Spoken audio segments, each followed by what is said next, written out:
Justin Fields. They play Sunday. I said we're getting ready to watch the league MVP dominate tonight. You know and, what I'm talking about. and Donald. You know what? I respect that. I respect that.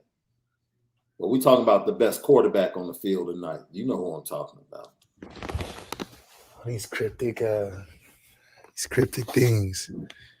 We all know that it's the greatest season of the sports year, NFL season, man. And you know what? I like all the teams this year. All the teams. I'm picking the Ravens over your Bengals in the division. Lamar got a lot on his mind with this contract that he's signing on Friday. So I don't count him winning that first game. No. Lucky Lefty Podcast. It's your boys. The Onora boys are in the building. Brought to you by Onora Whisky, OnoraWhisky.com. That premium American whiskey, OnoraWhisky.com. And if you decide to drink, make sure that you drink Responsibly. Got to. Do it for the kids. Great show today, man. Going to have a special guest coming up, Luke Creasy from the Herald Dispatch, covers the Marshall Thundering Herd. He's going to join us in about 20 minutes. Quick synopsis, quick preview of what Marshall is going to bring into Notre Dame Stadium on Saturday when they face the Fighting Irish. It's a lot of firsts this weekend, bro. And our question of the day to LL Nation. Who is going to have the most impressive first on Saturday? Who is going to have the most impressive first on Saturday? Will it be Tyler Buckner in his first home start? Will it be Marcus Freeman as the head coach and as his first time being the head coach and getting his team to respond from a difficult loss? Will it be, now this is crazy because people might not know this. Will it be Blake Fisher in his first start in Notre Dame Stadium? You know, he got injured the first game against Florida State, then came back late in the season and eventually started in the bowl game. So he's never started a game in Notre Dame Stadium. Interesting fact. He's on the list. Will it be Benjamin Morrison? Will it be Jaden Mickey? We got some interesting firsts going on. Will it be Tobias Merriweather? Will it be Tobias Merriweather? Will it be Braden Lindsey's first multiple touchdown 100-yard game? There's one too. Will it be Jaden Thomas's first touchdown in Notre Dame Stadium? It's a lot of what's going to be the most impressive first that takes place on Saturday? It's a lot out there, a lot of meat on the bone. I want to know what you guys think. That's the question of the day. So I did mention the other day, yesterday, Marshall and the contrast of their defense being really good against the pass, not so good against the run, and how that fits into the game plan that Marcus Freeman wants to bring into this matchup, and pretty much is the identity of this team based upon what he said. I mentioned that they were part of Conference USA. I was wrong. I kept saying Conference USA. They're from the Sun Belt. So I want to make that correction. From the Sun Belt, guy. I want to make that correction. But we also talked about their use of their running backs and their use of pace and tempo and how that's going to challenge the Notre Dame defense to continue the trend. So I want to ask you a few things, not just from the standpoint of this game, but from a big picture standpoint. LL Nation, you're welcome to join us. If the ND secondary continues to play well, Notre Dame will what?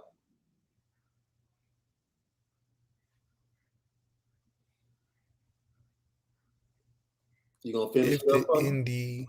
You have to think. If the secondary plays well, then we'll be a top five, top three defense in the country.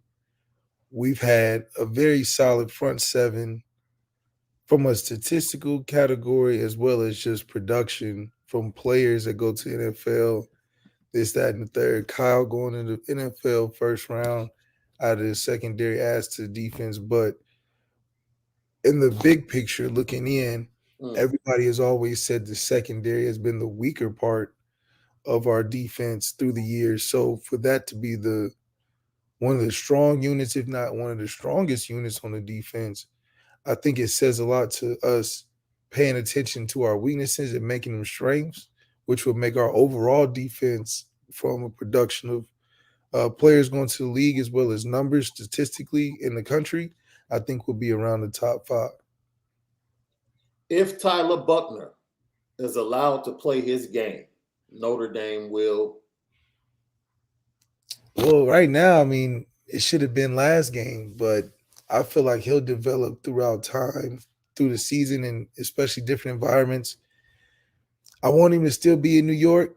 So, he's got to have a real strong showing in these next couple of games, like the SC game. Got to have a strong showing against Clemson. Got to have a strong showing, even in the games where they're expecting us to win, but they're big time, prime time games. He's got to find his Heisman moments. But I do think if he's unhandcuffed and we can get some targets on the outside going deep down the field, he can find himself in the playoffs, if not New York, by the end of the season. If the O-line does not improve, Notre Dame will. Still be 11-2. I mean, I don't know why people think that our O-line isn't really good. I think we went against a defense that's really good, a team that's really good, but our offensive line and everybody else that we're playing is really good. So, if we don't improve, which I find it hard with the coaching that we have and the type of guys that we have, but if we didn't improve from game one, I still think we'll be 11-2. It's interesting too. Like, heed the word of the people that know what they're doing, right? And as excited as we were about the offensive line, Harry Heastand told us multiple times in the spring and the fall to relax. He told us, like, yo, like, you're putting these two tackles in the NFL already. Relax. I just said, this is Blake Fisher's third start. Yeah. His third start. His first start in Notre Dame Stadium. And, I hear people say that the tackle struggled. Did they really struggle? Like, when you're talking about struggle, I mean. Struggles giving up 5 sacks and. Yeah, they competed. Both of the tackles competed. Yeah, it was a good game. It just like a lesser version of the Georgia-Alabama game. Georgia's O-line didn't struggle. Alabama's O-line didn't struggle. But there were plays in the game where Georgia's D-line won the play. And it was like, dang, they blew up that whole thing. But it wasn't like the Alabama O-line was trash. It was just Georgia's D-line was really good that play. Yeah. So that's what happens in a good game, especially with equally talented teams. There's going to be drives where the offensive line looks trash because the defensive line on the other side is really good. Like Clemson's defensive line is going to be back and forth with our offensive line, but that doesn't diminish our offensive line being really good. It's just going against a really good D-line. Yeah, I can see that. They act like our offensive line was Marshall's or something, Yeah, that's kind of disrespectful, seeing that you haven't seen Marshall's offensive line yet. Yes, I have seen Marshall's offensive line, they produce guys like Kane Madden. Oh, so now Kane Madden is the overall poster boy for Marshall offensive lineman. I mean, he made it to Notre Dame, so we saw something in him. I think that's really kind of Brian Kelly and Jeff Quinn's poster child for they can't evaluate talent. Lucky podcast. That might be what it is. Brought to you by Onora Whisky. If Isaiah Foskey gets 15 sacks, Notre Dame will. 15 will make it to the playoffs, but I was so disappointed in the first game from the unimpactful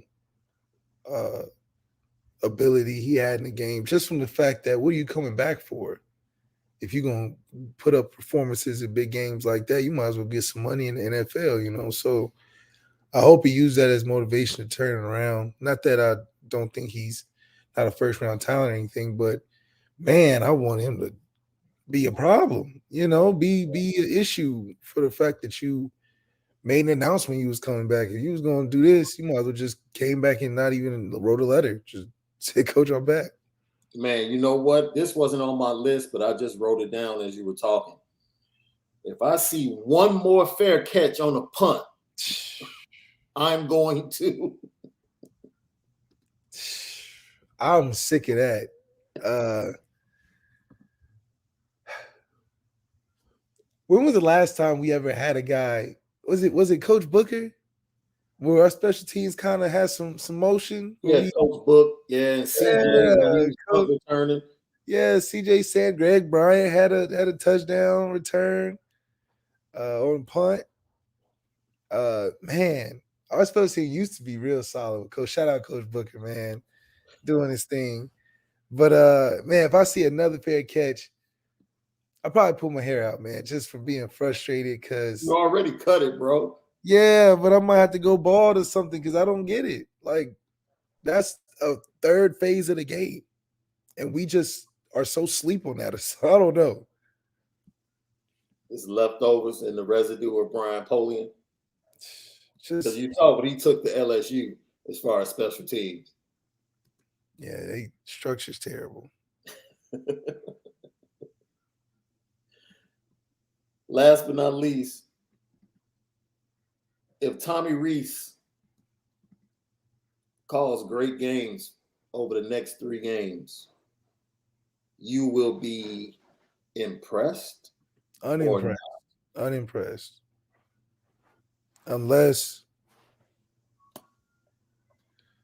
Unimpressed because it's not in a big game that we matter. Like, you doing that versus Marshall, you doing that versus who's next? Cal.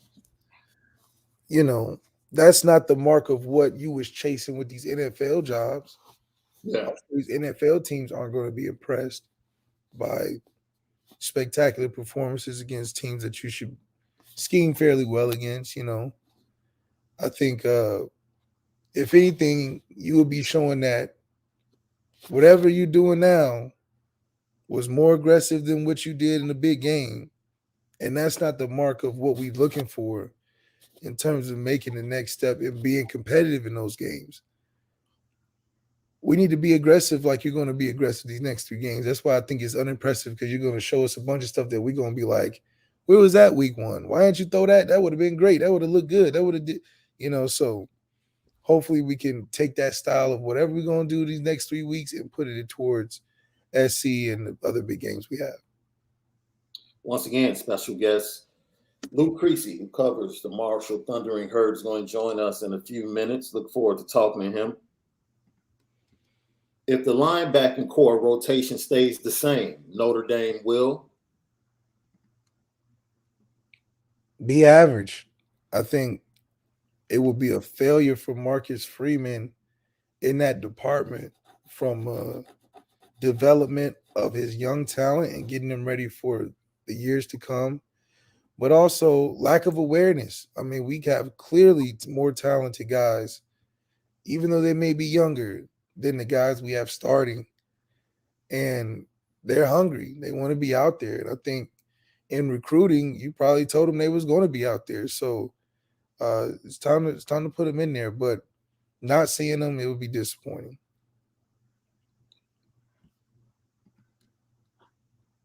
Who do you think is going to have the most impressive first? That's the question of the day.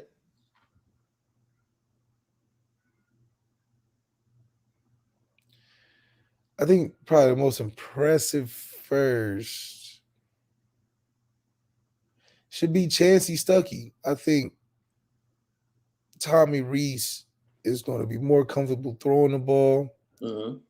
And that means we'll get more receivers in the game getting chances, like the Jaden Thomases, the younger guys, the older guys. Get to see more what Braden Lindsey was hype on. Yeah. Get to see Tyler Buckner throw the ball down the field. I think we'll get to see more of that. the next 3 games. So Chancey Stuckey's first with his receiver group, I think will be get to shine more in these next 3 games, which would be pretty impressive.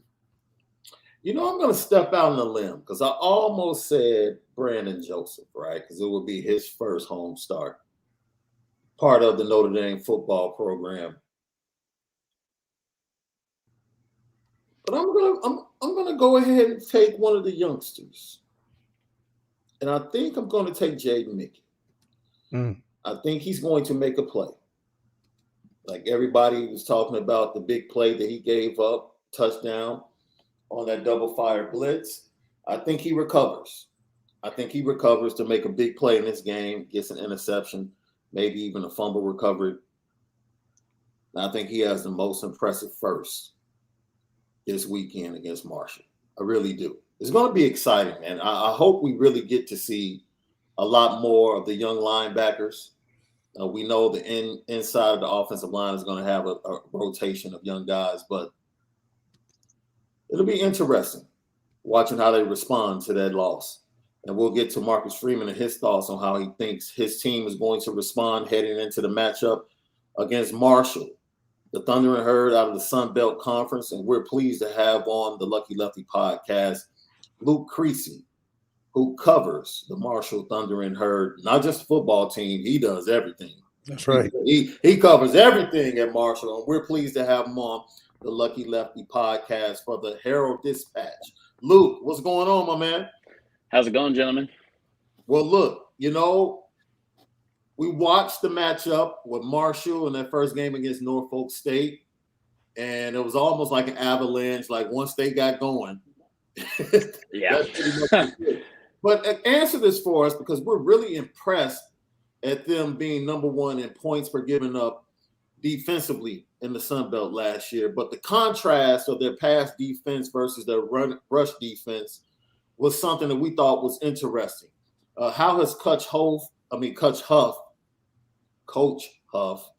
and the staff gone about solving that and making the defense more competitive against the run? Yeah, I think when you look at what happened last year, Marshall was in a lot of close games. And so, I think it was 5 games decided by one possession or less, and they were 1-4 in those contests. And a lot of that can be traced back to, some lapses in the running game, whether it was there was an 88-yard touchdown against when they played Old Dominion, big runs when they blew a lead late to ECU in the early goings last year. So, I think one of the main priorities for that position was adding size and adding depth there on the interior of the defensive line. And I think they did that through pieces like Isaiah Gibson, a transfer from Kentucky, Anthony Watts, a transfer from Purdue, and guys like Owen Porter and Kobe Cumberlander, who have been here at Marshall for 5 or 6 years, have really, taken steps forward as well. So I think when you add that size and depth, Marshall's going to be a little more capable of sustaining their run defense than they maybe have been in years past. And, one of the big things that Coach Huff talked about last year, I think they went into the New Orleans Bowl with 6 healthy defensive linemen. You can't have a rotation when you've only got 6 healthy guys up front. So I think they made a point to add some depth this year, and they've got some of those guys that were hurt last year back. So, more bodies, more capable bodies is going to, be a plus for Marshall there. And I think you saw that a little bit in that first week. I don't know how much you can take from a game like that, other than just being able to execute, your game plan effectively. At least Marshall was able to do that and held Norfolk State, I think, to 30-some rushing yards. And so, I think you start to see that. But, as the season goes on, will that depth hold up? And I think that's the big question. College Football Power Index has the Thunder and Herd, or gives the Thunder and Herd an 11.2% chance to pull off the upset on Saturday. They're in familiar territory as Notre Dame fans in the offseason because they come into this matchup as a 20.5-point underdog. Notre Dame went into that Ohio State matchup as a 17.5-point underdog. What is Coach Huff and his squad hanging their hats on to put forth a similar performance to kind of shock the world and keep this thing close going into the second half and into the fourth quarter? I think it's just not getting overwhelmed with the stage of it because, I don't have to tell you guys that Notre Dame's one of the, premier programs in college football, premier destinations in terms of stadium and tradition and history. And there's just a lot of that there. And I think, it's been a while since Marshall's been in one of these games. I think the last time they faced a top 10 opponent was 2016. That was when Lamar Jackson and Louisville rolled into town. They stayed competitive for a quarter and a half. And then, things started to get out of hand. So I think, when adversity strikes, I think how they respond is going to be important. Coach Huff talked about, we don't have to score every drive. We have to play complementary football when he was talking about the team. And what does complementary football mean? It means that, take, for example, Marshall's first drive last week. They got backed up because of a holding call on 3rd and 18. Well, instead of trying to force the ball 18 yards down the field, take a check down, punt, give your defense a chance to go out and prove themselves. And so I think it's going to be just kind of a balance between the offense and defense to see, who can come up with some plays when they need to, but also not putting yourself in a bad situation early on. You don't have to score every drive, I don't think, because no college football team is going to score every drive. But you have to be smart in the situations. And I think, the more sound Marshall can play according to their game plan, the more comfortable they're going to be heading into, the late stage of the game, especially if it's, if it happens to be within a possession or two towards the end. Marshall's been in that situation before. So, I think that they're looking just to play sound according to their game plan and then see what happens from there. Over 300 yards rushing. Both of those running backs, they look really good against Norfolk State. And one thing that stood out to me, the Thunder and Herd have some huge tackles along that offensive line. I mean, just some towering tackles with length. And I think the Notre Dame offensive line, specifically their rush ends, kind of struggled with the length of Ohio State and weren't able to apply as much pressure as they wanted to. Talk about that offensive line, because I believe they lost 3 guys last year off that line, but they look very impressive in week 1. Yeah, they not only did they lose 3 guys, they lost 4 guys that were in that starting group. So it was a combined 132 starts that Marshall is replacing heading into this year. That's a lot. And that was a big question mark coming in. Who was going to step up?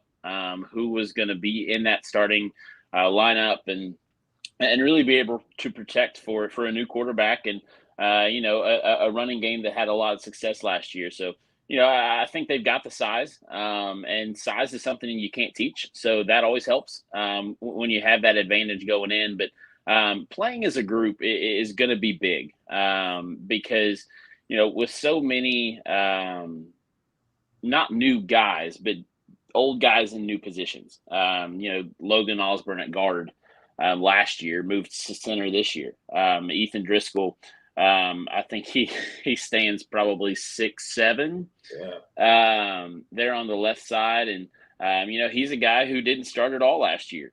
Kendrick Sartor is on the other side of the line, and he had 12 starts last year, so he brings a lot of experience. And then you bring in a guy like Trent Holler from ECU, and just adds some veteran presence there, and that's important as well. So I think this unit, the starting 5 that took the field against Norfolk State and is expected to take the field against Notre Dame Saturday, they've worked together through all of spring ball, all summer, and then all fall. And I think there's something to be said for that. Yes, it's a new group, but they've developed a lot of chemistry. And then, we talked about the depth on the defensive line, but, they've taken a similar approach to that on the offensive line as well, adding some size with some Power 5 transfers that have come to Marshall now, and added some size and depth there on the line as well. So I think it's a group that could grow into a really solid unit, because if you backpedal 2 or 3 years for Marshall, that offensive line group is in the same position as this offensive line group is now. And you had 2 guys that spent a lot of time in NFL camps on that offensive line for Marshall last year. So definitely it's still in the learning stages of the nuances and things like that, but definitely a lot of upside. The quarterback play, another year being a part of a dynamic run game that you guys shown already, how much importance of the football is in the decision making is the quarterback going to have? Do you think Coach Huff is going to trust with him in a game like this? Yeah, the quarterback position was a question coming into this year too. Of course, the starter for the past 2 years, Grant Wells, transferred out of the program. He started for Virginia Tech actually last week against Old Dominion. But you're bringing a guy with experience like Henry Colombi. Spent the last 2 years at Texas Tech. Was at Utah State before that. Was actually Jordan Love's backup at Utah State. So he's been in some of these big games before, and knows what to do and maybe more importantly what not to do. So you look at his performance against Norfolk State. He was 24 of 26. And only had one pass hit the ground. It was on a deep ball. They didn't open up the playbook very much for him last week. You didn't have to. But threw one deep ball, and that was a drop pass in the end zone. And the other incompletion was a tipped ball interception. And I think what impressed me the most about him last week it was just his poise and his, knowledge of being able to take the check down when he had to.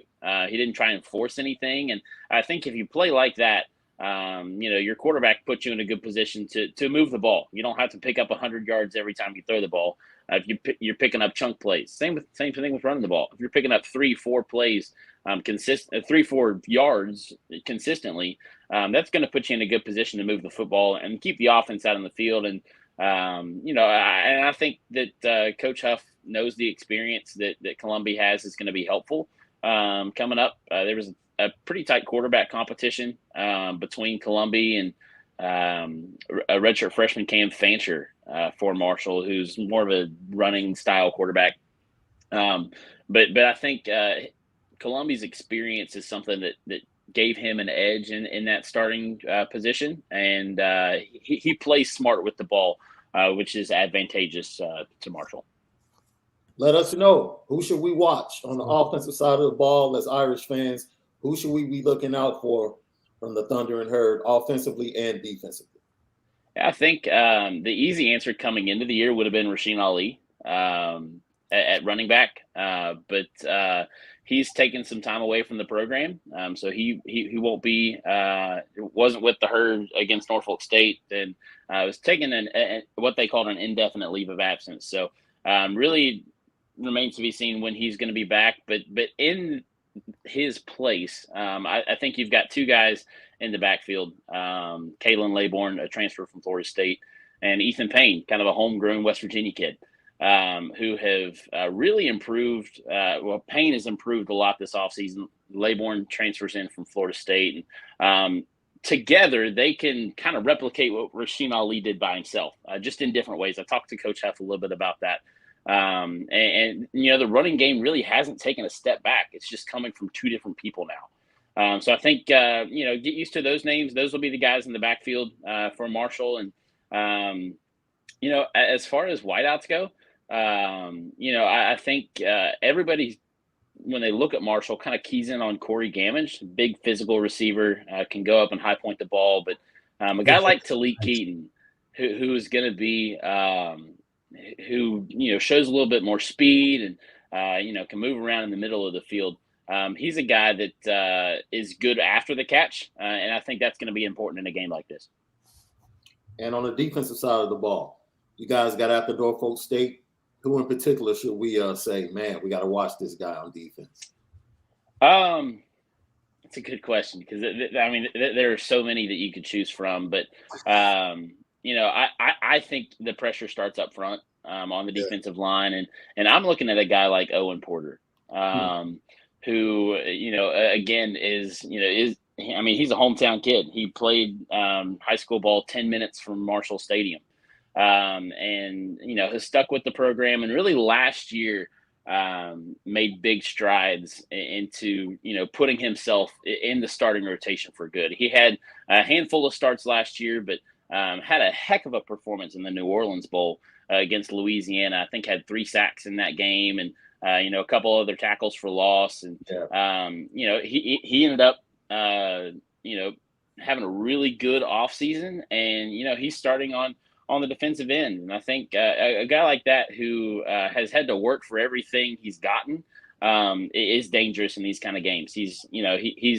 big on living in the moment, and nothing I think phases him. I think one of my favorite quotes from him during the spring, somebody had asked him about this game in particular. He's like, "Listen, you can line me up against a little league team. You can line me up against the Pittsburgh Steelers. I'm going to hit him just as hard." And so, I think when you have that mentality, that's important going into a game like this. And, I don't think the moment's going to be too big for him. So I'd watch him. And then the linebackers, Abraham Beauplain is a guy that just seems to be everywhere. He was on the Bednarik watch list award in this offseason, and for good reason. So, they can, that linebacking group is adept enough to fly to the football and really play smart. I know one guy that jumped out, and he has NFL blood running through his veins, and that was Micah Abraham with that interception he had in the first quarter. That was fantastic. That was nice. I was like, "Yo, that's Donnie Abraham's son." Like, okay, I'm gonna have to watch this kid. And then Stephen Gilmore also on the in the starting group for Marshall. Stephon Gilmore's little brother. So lots of talent there on the back end. There's some talent back there. I guess that's why they're pretty good against the pass, man. Luke Creasy from the Herald Dispatch, we thank you for joining us today on the Lucky Lefty podcast. Are you going to be coming into town? Yep. I'm headed up Friday morning, tomorrow morning. So I'll see you guys there. So I'll be in town. Malik, I don't know. He's out on the West Coast. I'll be in LA. Yeah, he's in LA this weekend. So he's Hollywood this weekend, Luke. He won't be able to make it. We can't compete with Hollywood, man. No, we can't compete with Hollywood. Hey, what's your favorite? You like barbecue? We're gonna get you right. What do you like? Yeah, I'm a barbecue guy. You're a barbecue guy? Okay, Malik, go ahead and tell him where he needs to go. Gotta go to Frankie's, man. Frankie's and get you right, man. You might even be a Notre Dame fan after. All right, sounds good, man. Sounds good. I'll have to hit up Frankie's then. No doubt. Luke, I'll tell him you sent me. No doubt. Luke, thanks for joining us, man. Have a safe trip and get back safely. Sounds good. Thanks, guys. All right. That was Luke from the Herald Dispatch. He covers all things Marshall, Thunder, and Herd. Yo, that was a good interview. They're gonna run the ball. They're gonna run that ball. They're gonna run the ball. They're gonna open it up wide. Yep. Space you out, but they want to run the ball. So maintain a 4-2 box, man. Don't let them get the box numbers. Absolutely. So, that Brandon Joseph might play big in this game. Coming into the box, making tackle. Him and BJ Brown. The safeties are going to be important. But for you, bro, just knowing how they're going to attack offensively, this comes back to those linebackers. When it comes to fit and tackling in space, the linebackers are going to be huge this game. We cannot tackle in space. It's just will make the game harder than it needs to be. I still think we can win, but it'll make the game a lot tougher than what it needs to be. Plus, with Marcus Freeman and the attitude he's bringing, I find it hard for any team if Ohio State is getting under 103 quarters that we can't hold Marshall to around those same numbers. Well, we'll see, man. Should be interesting. Marshall, Thunder, and Herd come into Notre Dame Stadium. For those of us just joining, we just had Luke Creasy from the Herald Dispatch. And the question of the day, who will have the most impressive first?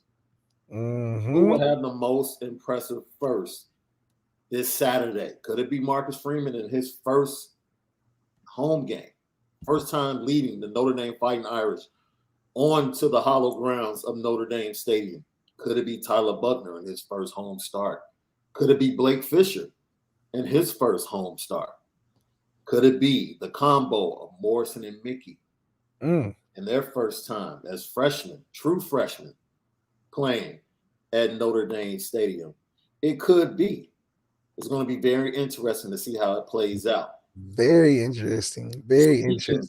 of those two freshmen, Marcus Freeman talked about how they got to Notre Dame and how excited he is to have them for years to come. He gave up the one touchdown, but it's not just on him. There's a whole bunch to it, right? That we have to, people look at him and he gave a touchdown, but there was the pressure that didn't get home. There was a couple other things that we got to make sure we get corrected. But to have Jaden, Mickey, and Ben Morrison play and perform at the level they did in that game as true freshmen, wow, they're going to be special. Both of those two players are going to be special football players for our program for years to come. And Coach Mix did a good job in evaluating those two guys. And, but that's something Coach Mick has done in the past. I mean, he's the same guy that evaluated Sauce Gardner when me as a defense coordinator. I don't know. And he said, no, Sauce Gardner's the guy. Same thing, Jaden Mickey, man. He came last year and stood on the table. This is the guy. Ben Morrison, this is the guy. And you sure? Okay. He was right, so he's done a really good job of it. He does a great job of evaluating talent and then developing their skill.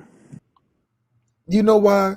Look, see, bro, while everybody was saying the cornerback position and room needs to be better when it comes to recruiting, we said relax. We got Sauce Gardner's coach, man. Relax. The Sauce Boss. What did we say all off season? He got Kobe Bryant and Sauce Gardner ready to play as freshmen. That's right. Ready to play. And we said Mickey and Morrison would be ready to play. Oh, yeah. Yeah. And they were. And Christian Gray's going to be ready to play? Yes, sir. He's going to come in just like the rest of them. Yeah. Michael Bell going to come in ready to play. Be fast. Adon Schuler, even though he's safety, he's going to be ready to play. So, hey, we're only getting better. We're only getting better than losing to Ohio State in the fourth quarter. So, finishing is all we're getting close to. But them 23 and 24 classes, they're finishing. Now, I'm glad you said that. Is finishing, will it be a byproduct of talent or culture? Like, will they learn to finish this year or just the improved talent on the roster in years to come? Will that give them the confidence and ability to properly finish big games? This is a culture building year in Marcus Freeman's first year, starting to get guys that he wants to be there, starting to put in the philosophy that wants to stick. So this is the prototype team, the team that he gets to experiment with, gets to try things too, because when them other two recruiting classes come in, he's responsible for that. Yeah. He got his name on that. Those guys got to come in with a plan. Right now, he's got guys that I'm managing. I'm managing their situations, trying to develop them on the fly, get them cohesive with what we got going on, spark a leadership thing in there, get stuff going, because when they're leaving, that needs to still be there. So guys like Cam Hart, Brandon Joseph, Fauski, Bauer, these are guys he's facilitating to bring on that philosophy for the next classes to come in, hitting the ground rolling. Because to me, those are the games and those are the teams that I consider Marcus Freeman led. This team has got some Brian Kelly on it. I don't think a guy like Bo Bauer would be on a Marcus Freeman led team. I don't think a Kaiser would have made the team. I don't think some of these other guys would have made the team either. But what Marcus Freeman is bringing in, we're going to see the type of guys that we're developing, the Jaden Mickeys, the Ben Morrisons, the Emil Wagners even of the world. It's very reminiscent, and some Irish fans might know exactly what I'm talking about. Like Joe Smith playing, and they had Niles Morgan. Yeah. Ready to go. Yeah. You know what I'm saying? And we keep hearing about how smart these guys are in the linebacking room. Like, you can be super smart. You can't make the plays when they need to be made. What is that really doing for me on the field? Yeah. You All know, that smart stuff don't mean you tackling people. So just a little quick history there, what it reminds me of. Like you have the talented 4/5-star linebacker ready to go, younger, faster, more athletic, can make more plays, but you just won't let him play. Right. And Joe Smith was very solid, but then once he had the ankle injury, it hampered his athleticism. Yeah. No, Joe Smith was definitely a good heady player because he was smart. He was there a little faster. But injuries, man, they can hamper you for sure. It was a really bad injury too. Yeah. Because we don't want to just throw shade on Joe Smith like he No, was. Joe Schmidt he legitly made Notre Dame for real. The injuries held him back a little bit. We're only saying that because of those injuries, Niles could have got in there and made a couple plays. We ain't saying he gonna take over the whole thing, but a nice rotation would have helped. Yeah. Let's get to some of these comments. First time, thank you, Jay Golden 44. First time not fair catching a punt. That's what he wants to see. Irish won. First time 0 punts in a game. That would be interesting. That means upwards of 50 points. Yeah, With no punts. Rob Lobo 123. Thanks for tapping in. I think he's saying that they'll make the playoffs in response to one of the ifs that we put forth earlier. Keith Erickson, Diggs' first 50-plus yard touchdown run. I'm here for it. I'm here for it. I got Michael Johnson tapping in. I think Maris is going to ball out, and Morrison also. I'm here for it. So I know we're all wondering and hoping that Notre Dame comes out on fire, gets out to a tremendous start, similar to the start they got off to against Ohio State last week. And Marcus Freeman, kind of reassured us what he expects from his squad coming off a tough, physical, emotional loss. Emotional loss. The hands of the Bucs.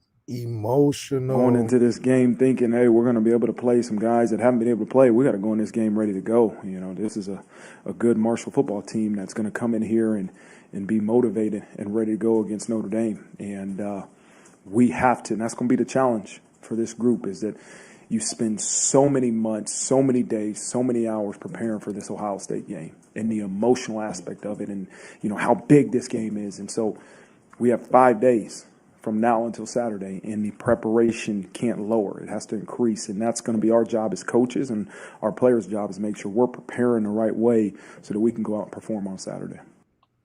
And I think that's one of the things we said is eventually is going to be the anchor of this program, is that the vast majority of the time they will be prepared to start games fast. Yes. That's an anchor that we can kind of hold on to. Marcus Freeman has shown that in his first 2 games as a head coach, they'll be prepared.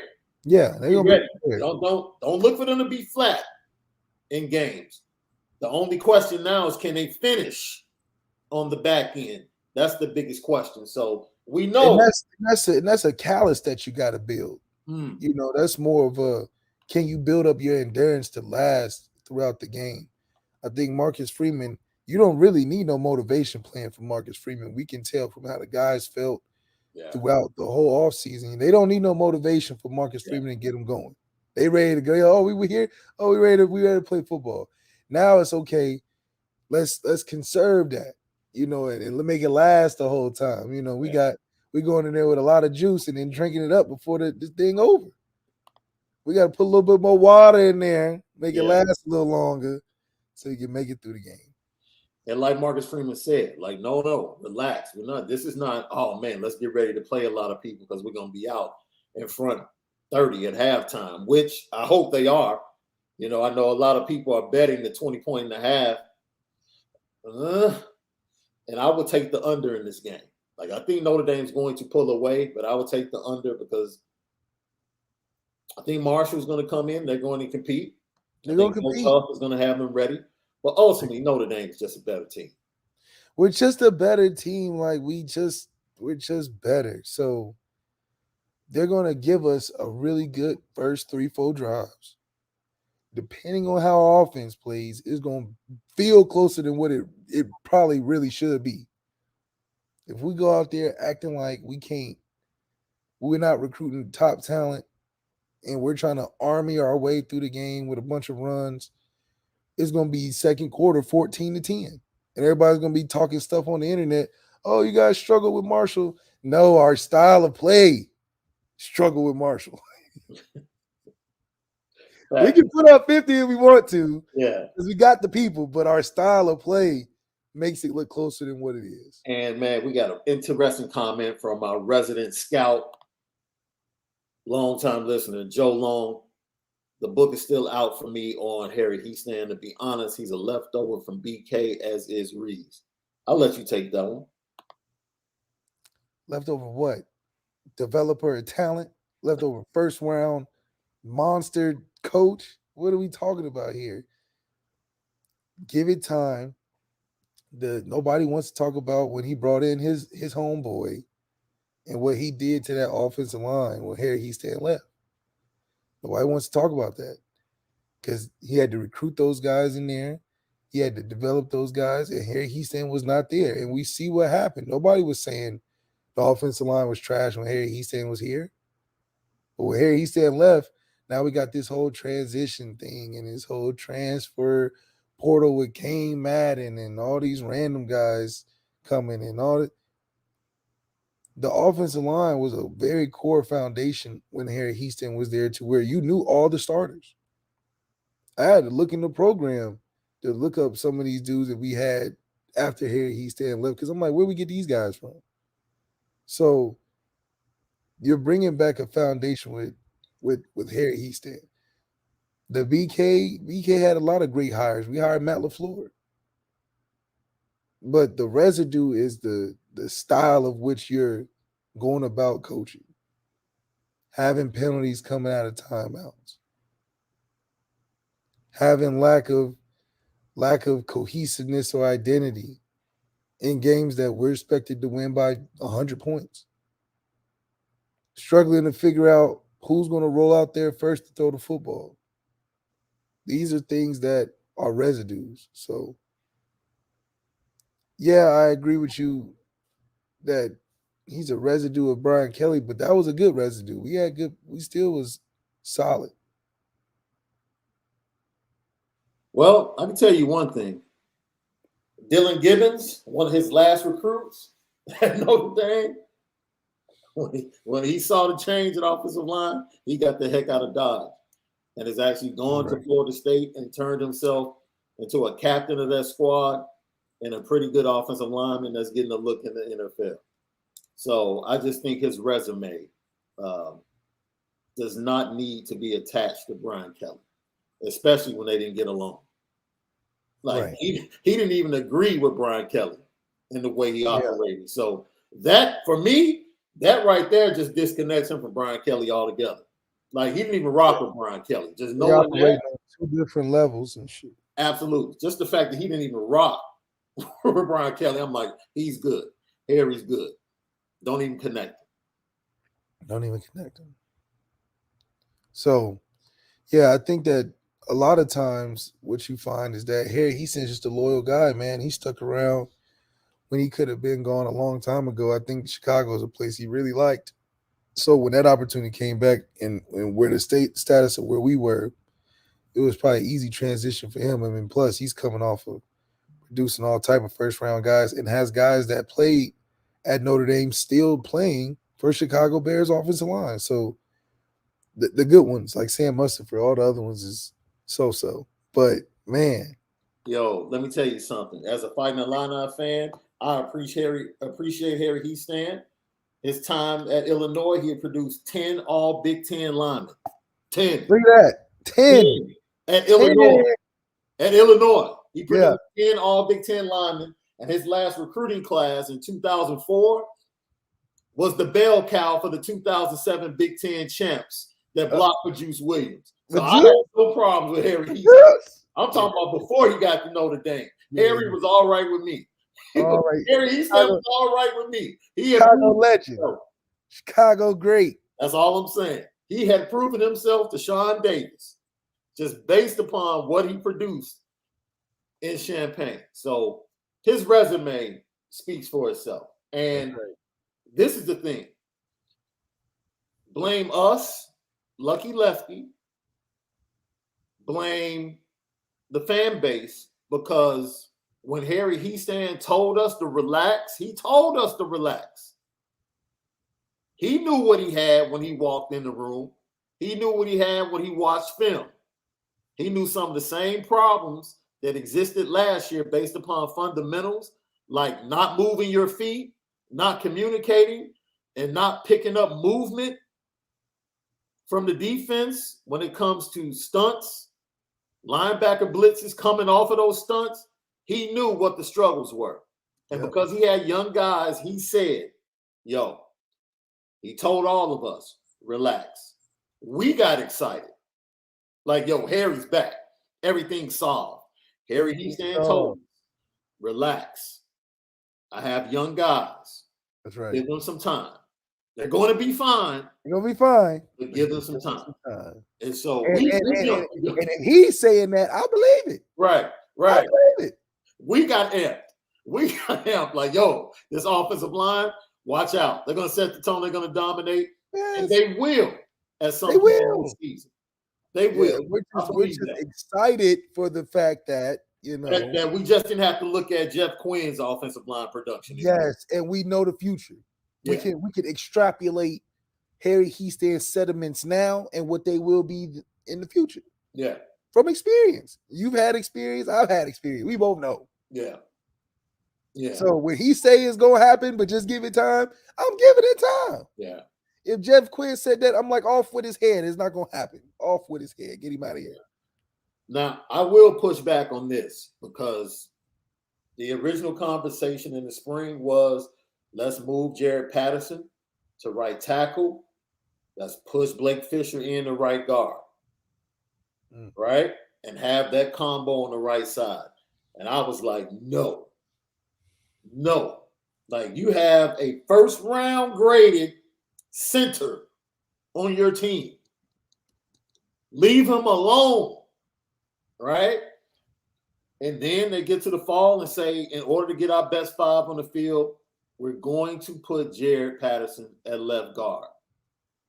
And I'm like, no, just leave him alone. He is a All-American first-round pick at this position. You're just going to have to figure those two guard positions out. You're just going to have to figure it out. That was my thing. Like, leave him alone. Leave him alone. Let him play where he's the best at. Especially a key position that communicates, tells everybody what to look for, how to pick up those stunts, how to pick up movement. That's key. And we saw Zeke Correll whiff on a couple of those movements and stunts. So I know he's coming back at guard when he's healthy. But I know for myself, I pretty much was like, leave him alone, man. Let Jared Patterson be who he is. And that's a first-round center. That's right. First round center. First round center. Question from my guy Michael Johnson, Shaun Malik. Would you play Patterson this week or save him until he's 100%? Go ahead, bro. And save him till he's right. All right. Let them young boys play. He's played for 5 years, 6 years, 7 years, something crazy. So, he needs to start thinking about the league and how he would go in the league and go about it. And he'll probably take some time off. But take the time off on a load management to where you're coming back on a All-American level, though. Don't come back and be good. Come back and dominate. So, however long that takes, that's what I would want. Just because I believe that Harry can get the younger guys ready. That experience can help them get ready in lesser games for when we need Jared really, in these super important games down the road. And at this point, he's about 3.5 weeks out from the initial injury. So he's had rest. He didn't play last week, but news did kind of come out this morning that he's a go on Saturday. So he must have looked good in practice. And his pain threshold, I don't expect him to be 100%, but the word came out late last night, early today, that JP is going to be a full go and start. So the offensive line should look much better with him at left guard. He should help. He definitely should help Zeke Correll. Yeah. Right. Joe Alt is going to be fine. His return helps Zeke Correll. It really does. And so I don't know. I don't expect him to be at 100%.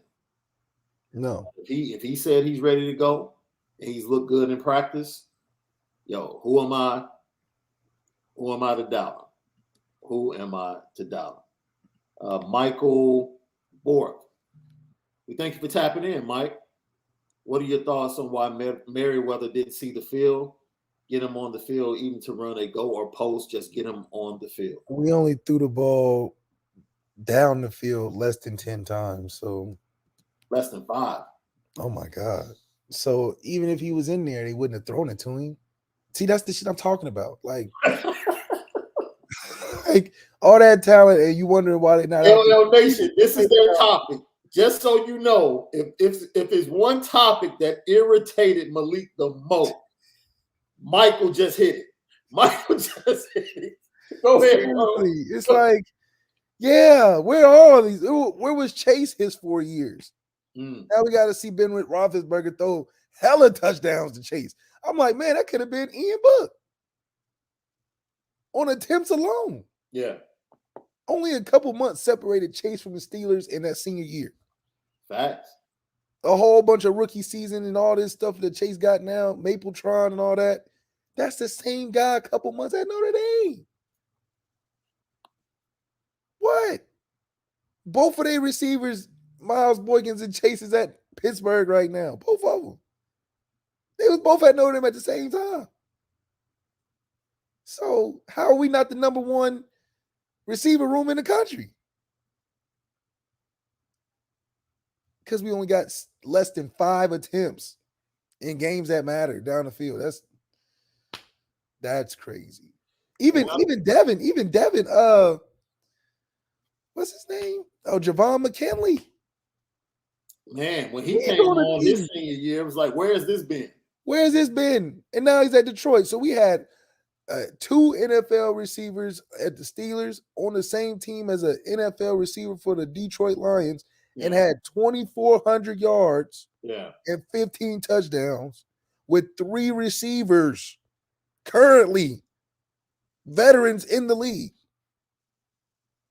And Ian Book wasn't even close to New York. Ian Book wasn't close to having the most passing yards in the country. How does that make sense? That's why Carnell ain't come. If I'm Carnell, I'm loving my decision.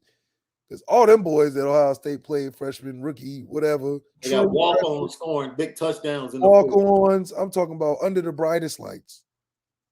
Carnell probably like, man, shoot, I can't wait to go to school. If he committed Notre Dame, he probably like, man, am I even going to see the field? It'd be like Kayvon Butte scrubbing his Instagram after week 1, like, man, this I ain't taking this. And we lucky that they like Marcus Freeman. Because I'm sure we would have had some transfers after that first game too. Because under Brian Kelly just would have been more frustrating. Marcus Freeman said something really shrewd in his press conference, and I should have cut it. When they asked him about the game plan against Ohio State, he started his statement by saying, the game plan came down from me.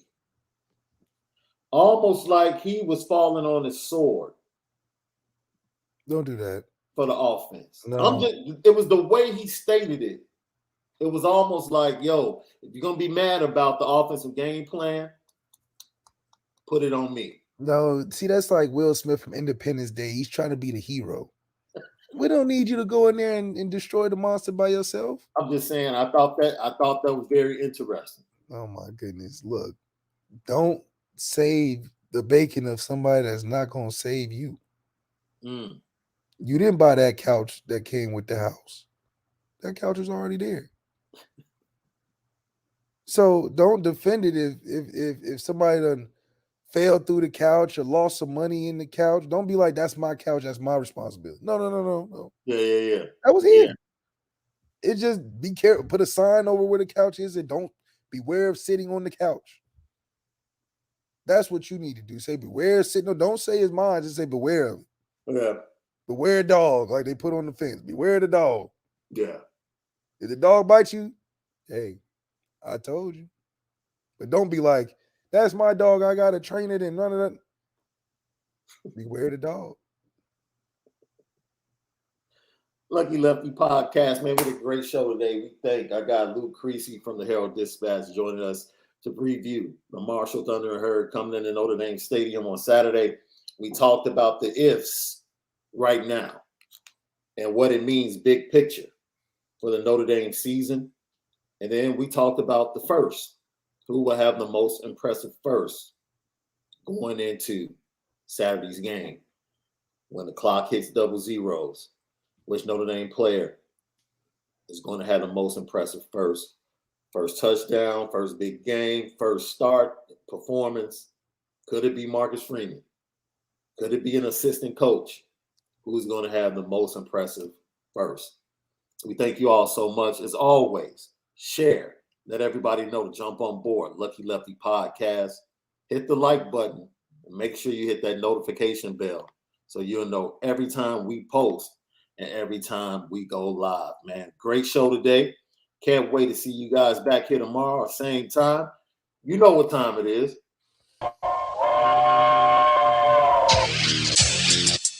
Petticoat.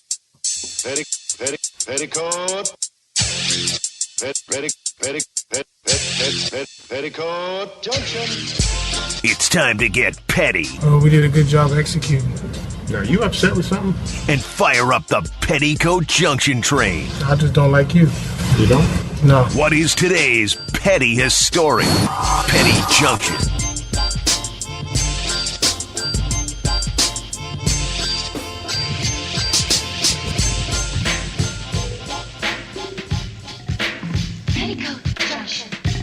Petty Junction, pettiest story of the day. Somebody said or did something. Brought to you by Onora Whisky. OnoraWhisky.com, that premium American whiskey, OnoraWhisky.com. Holiday weekend just passed. Kids all over the nation went back to school. And unfortunately, this young type was mad petty to his mom. Hey, you did it. Mommy? Yeah. Terrible sandwich, by the way. Thanks for letting me know. What are you doing? Bro! Hey, you did it. Mommy? Yeah. Terrible sandwich, by the way. Thanks for letting me know. Mom at the bus stop, excited, receiving her son for the first day. Yeah, wait a minute. Mommy. I went to lunch and it was not a good occasion for me. Lunch is very important at that age, bro. You know what I mean?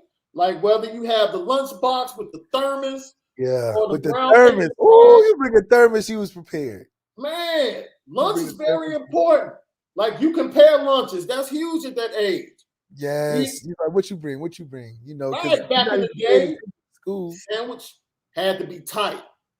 The chips had to be tight. Yep. Or your Cheetos had to be on point.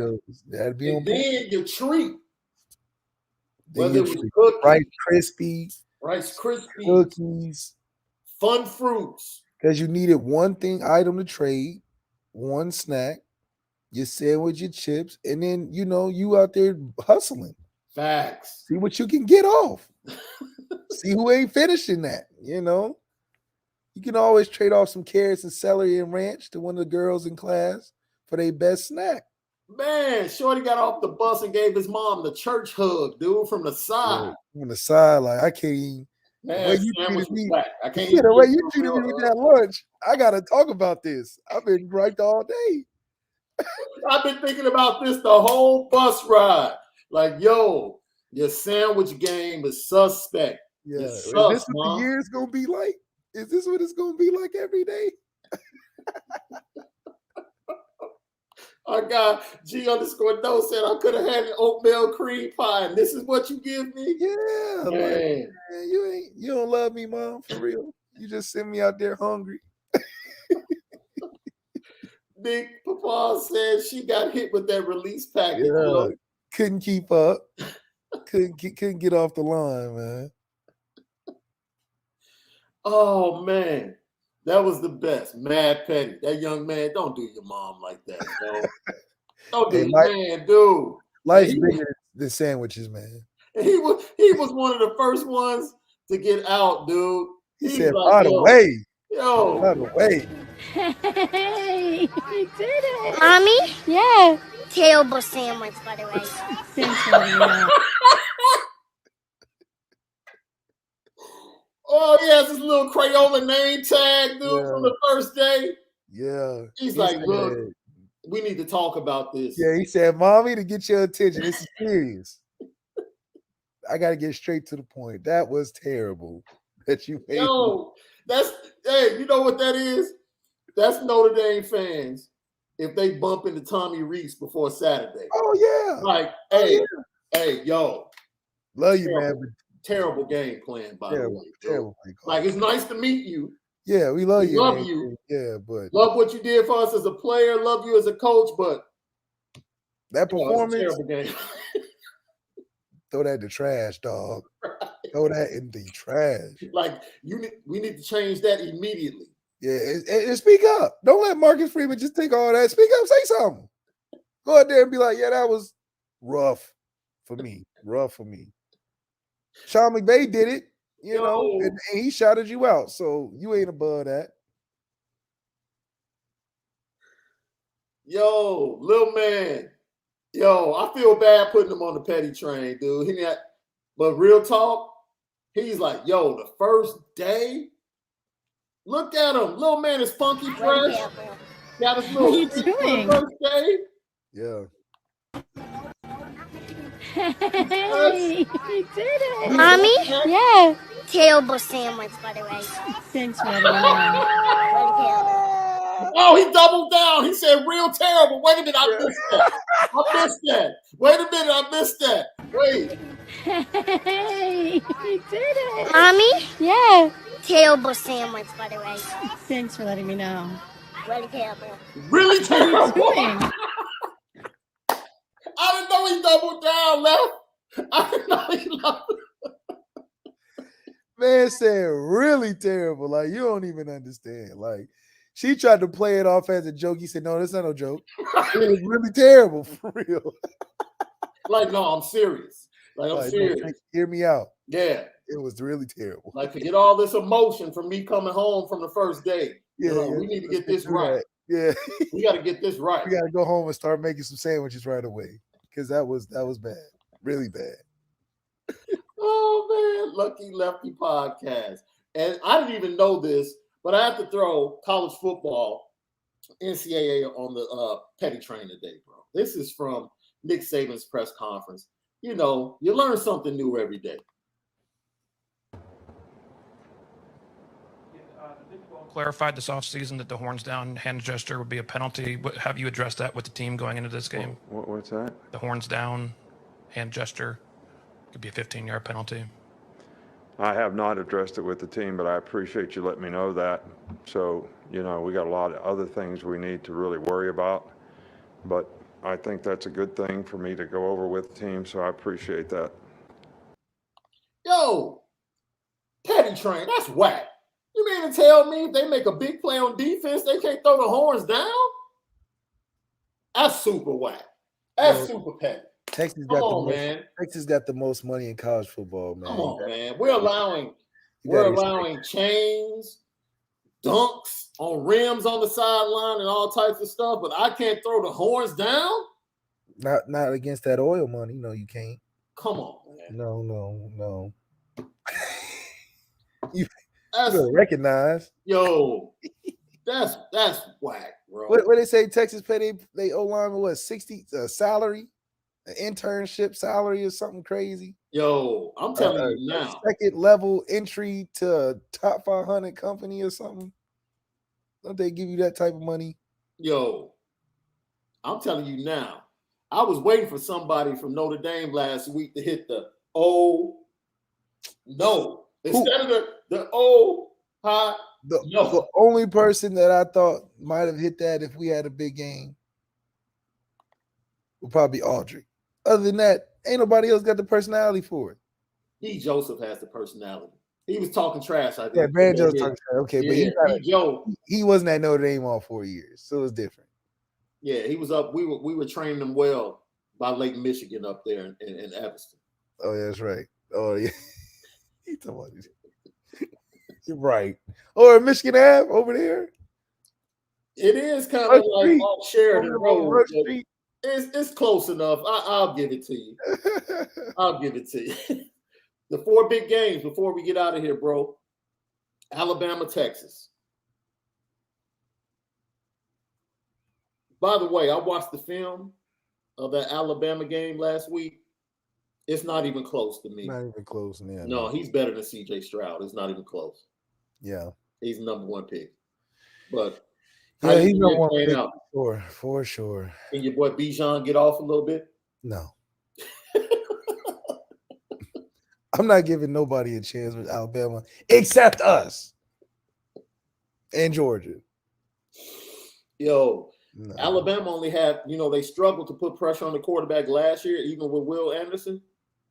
He was pretty much the only one-man show. They only had 5 pressures last week. Yeah, that's not a lot. As a D-line.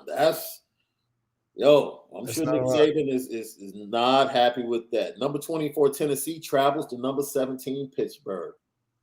Hendon Hooker against Keaton Slovis. Hendon Hooker, my guy. He was my guy back at VTech too. Yeah. I think I'm gonna take Hendon Hooker and Josh Heupel in this one. Yep. I think so. Number 20, Kentucky goes to the Swamp. Anthony Richardson, man, he's a beast. I go with Anthony Richardson. Yeah, Kentucky's tough and physical, though, bro. And I'm just worried about tough and physical. I'm worried about that Florida team coming off of that emotional home win. Yeah. If they allow Kentucky to control the pace and get out front, it could be a tough game.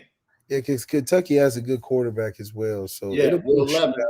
Yeah, it'll be a shootout. Yeah, if they force Florida to play from behind and control the pace with their run game and their physicality, it could be tough. But when you have Richardson being able to make plays in the 4th quarter like he did against Utah, all bets are off.